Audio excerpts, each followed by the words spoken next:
mukti. So, basically, what is life all about? What are we trying to do? We are trying to be free of suffering. All people suffer. There are only three types of suffering: physical suffering, which you all know, psychological suffering, that also you know, problems in your family, problems in your profession, all kinds of other problems, hurt, pain, anger, frustration, conflict, all this is psychological suffering. And then there is a third suffering, which is called existential suffering. So you would either have physical suffering or psychological suffering or existential suffering. Any one of these you must have. You cannot be free of all the three forms of suffering. That is why there is this oneness equation on suffering: physical suffering plus psychological suffering plus existential suffering is equal to a constant. If one comes down, the other will go up. If somebody is saying, I have no suffering at all, then he is either awakened, or he is lying, or he is a fool. Because you cannot violate the Buddha's noble teaching. All existence is suffering. The Four Noble Truths, the first truth, all existence is suffering. So you have to be awakened, otherwise there is suffering. Either one of these forms of suffering, physical or psychological or existential. Take the Buddha for example.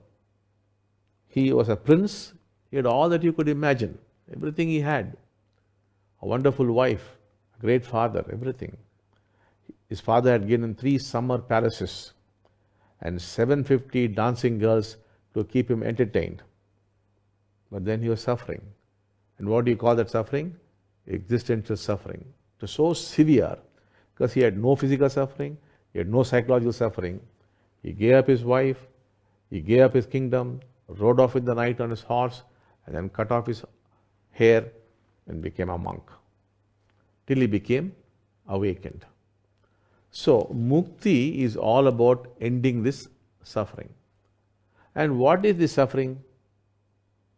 Existence is suffering. That is, if you exist, then you suffer.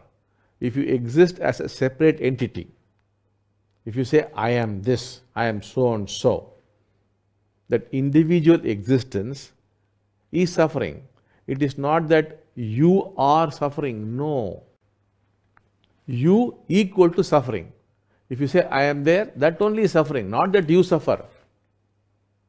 If you say that you exist, that is as a separate entity, no oneness with all that is, but as a separate entity, that only is suffering. So that suffering is essentially existential suffering, which becomes psychological suffering, which becomes physical suffering. But that is the root. So what do? People don't want to exist. They are intuitively aware that if I forget myself, if I am gone, there is no suffering. So how do they do it? They take alcohol, they drink all kinds of drinks, because then you can forget yourself. They take drugs, then there is sex, and then what not. So all these things are used for what? To forget themselves. Why do you take drugs? To forget yourself. Why do you indulge in sex? To forget yourself. Why do you take alcohol? To forget yourself.